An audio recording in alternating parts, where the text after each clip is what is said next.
First of all, as I just said a second ago, congratulations on the movie. I thought you did such a good job with this. Thank you. Now, was this made as a promotional video to basically show people why not to climb Everest? Well, I hope, at least for the ones who shouldn't, go up there, the people that are not, prepared enough, and I hope that it will actually keep people away from the mountain instead of promote them to go up the mountain, I definitely think that anyone who's thinking about climbing a mountain needs to watch this. Yeah. Any mountain. Well, that's a great compliment. I mean, because seriously, you did an exceptional job at reminding me why I will never climb mountains. Ever. Well, I think some people shouldn't go up mountains anyway, so that's good. 100%. When you were putting this together, it's visually so good, and a lot of people are going to think that so much of it is CGI, or you did it on a green screen in Burbank. Where did you actually shoot? What's real? Well, we started shooting in Nepal and Kathmandu. That was in the city, which is already complicated to shoot because of the chaos that city is. With them we flew up to Lukala, and basically from there, all the foothills of Everest, we walked, and the actors had to carry their own stuff, no assistance. It was all, done in the real environment.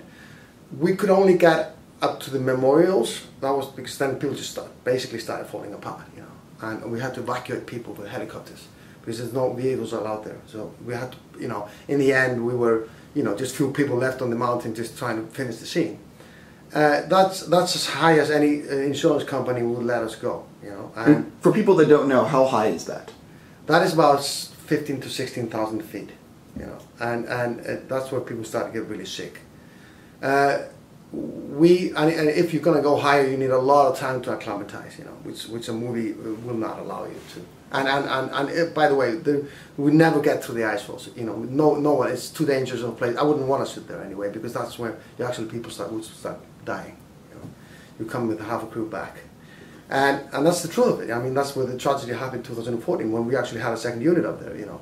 And so the next thing, we had scouted the whole world, finding a place, and the best replica I felt was the Dolomites. We shot in a place called Valsinale in the Italian Alps, and it's just on the border of Austria and Italy, and which is kind of funny because we could land a helicopter here but not there because that was Austria. They don't allow you to land a helicopter on a glacier in Austria, but in Italy you can. And there was no line. Right. It's like no, you can't do it there. That's Austria, So we were really on the border, but that was, shooting that we started in minus 30 Celsius, first day, and basically that was the weather we had for the next 6 weeks, 12-hour days in minus 30. We were reminded by our security guys to watch each other's noses regularly, because if they go too wide, you're starting to lose it, and you get frostbite like that. So this was a serious situation, and that's why I put. Of course, you have to change backgrounds, and there's other elements to it, but all these elements are based on real footage from Everest. We had a crew going up there before the movie, like a second unit, mountain unit, and then we also had a unit up there in 2040. Well, I already told you this, when the tragedy struck. So yeah, I mean that I did everything. Basically, the rule was, let's do everything that we possibly can in the elements, and then to give the people the real mountain, let's add what we need to.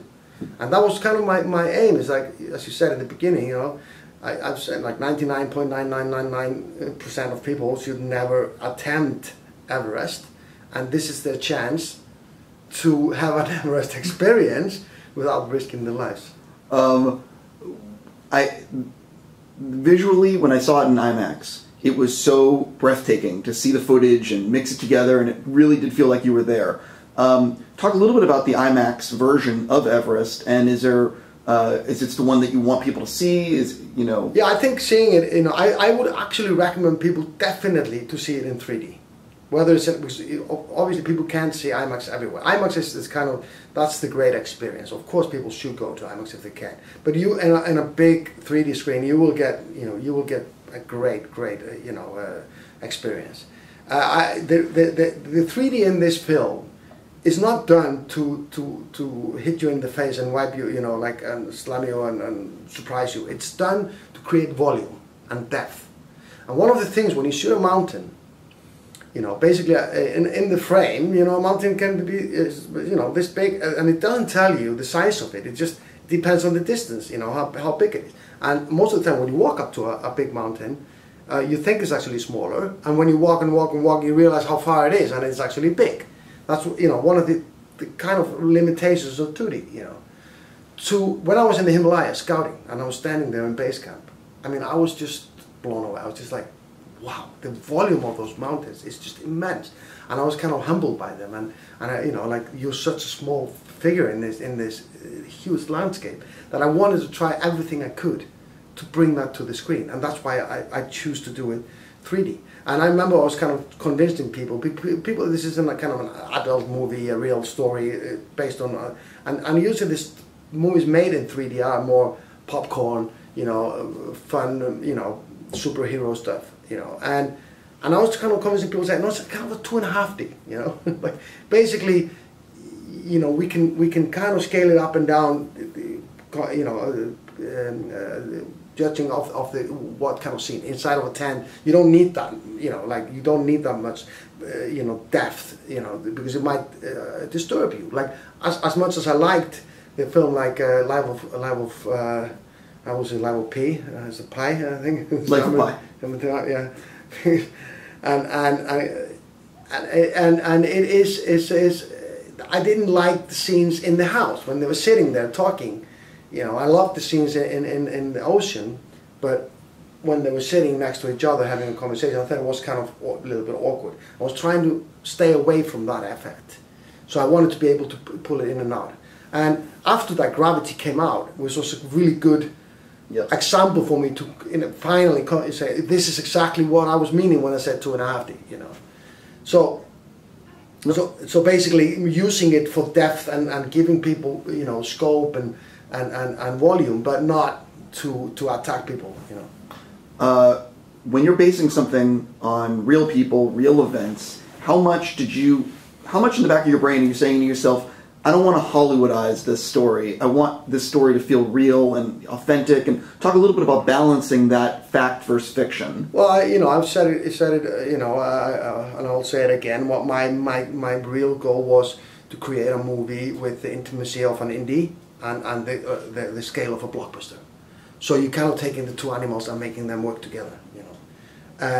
I think only Hollywood can make that kind of scale, you know, because you need a real budget and you need to be able to create. And then I didn't want what comes often with it is the characters come too big or too art, you know, like they have, you know, revelations, or, you know, there's always a villain. Even in documentaries today, they create a villain, you know, which doesn't make any sense. You watch a movie and it's like, that guy wasn't a bad guy, but they need it for the purpose of the story. And something gets lost, you know, and every story becomes the same.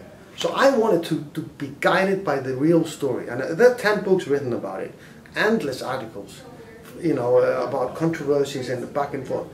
I wanted to be guided by as much truth as I could find, and then make adjustments and decide what I believed will happen where there is no, you know, where there's nothing on record, nothing on record. Yeah. So, and I also wanted, and it's funny because I was talking with the cast and things come back to you, you know, like that. I talked a lot about creating it out of chaos, you know, directing out of chaos, and it's a controlled chaos in a way. So you don't stage scenes, you find them. You try to find them, and it creates a different energy between the actors, because now they are finding it through each other, and there's intimacy that I wanted, and the characters are, you know, drawn from the elements as much, you know, as not only like, oh, he was like that guy, you know, like that. Just by having the actor in an element, dealing with the element, and accessing himself, something interesting starts happening for me. Yeah, I have to tell you that I agree that you really did what you just said, which is, it feels like an indie with the Hollywood scale. It really does. I give you mad props on that. I'm very curious about, because I got to wrap with you already, how long was your first cut? Is there a lot of deleted scenes, or was this one of these things where what the people are seeing is really close to what you thought it was going to be? In some ways, yeah. I think I probably was 2.5 hours, 2:40 the first cut, you know, and it's around 2 today. So and that's more like, there are some deleted scenes, but nothing, you know, extraordinary, because we were looking for something for the DVD and we didn't really have much, you know. So it's more like tightening up and maybe parts of scenes falling out or something, but in general, you know, no, it was pretty close to what I wanted to do. But the weird thing when you're doing a movie, and I think, you know, not to take anything away from the writers, but when you make a movie that's based on events that have 10 books written about it, and as I said before, then you maybe lean a little less on the script, as you might in it's more like a backbone, a blueprint of where you need to go and what's the next scene, and then, you know, even we listen to the real recordings, you know, with Jan Arnold and her daughter, and with Helen Wilton, which is the bass gun manager, and Carol and Guy Carter. We hadn't listened to for 18 years, you know, and we got access to those tapes. We recorded on the mountain about the calls, and we actually draw a lot from that, you know. I mean, the reality of the situation, you know.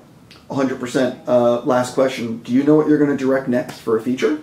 I don't, but there are... We've talked about this before. I know, and there's the Viking film, there's yes. Cascade, and there's other projects that are, you know, which are really interesting I've been approached with. So I'm, you know, I'm open, and I'm trying to figure out what's next. It's also about logistics of, you know, getting the projects ready. That, you know, the Viking movie is, of course, something I plan to do for 10 years. Every time I talk to you. I know, and I will make it. Right, every time. I will make it. I will say that after this, I'm sure that you're being offered a number of other scripts. You are in a very lucky place of being able to, for your next thing. Thank you so much. Thanks so much for your time today.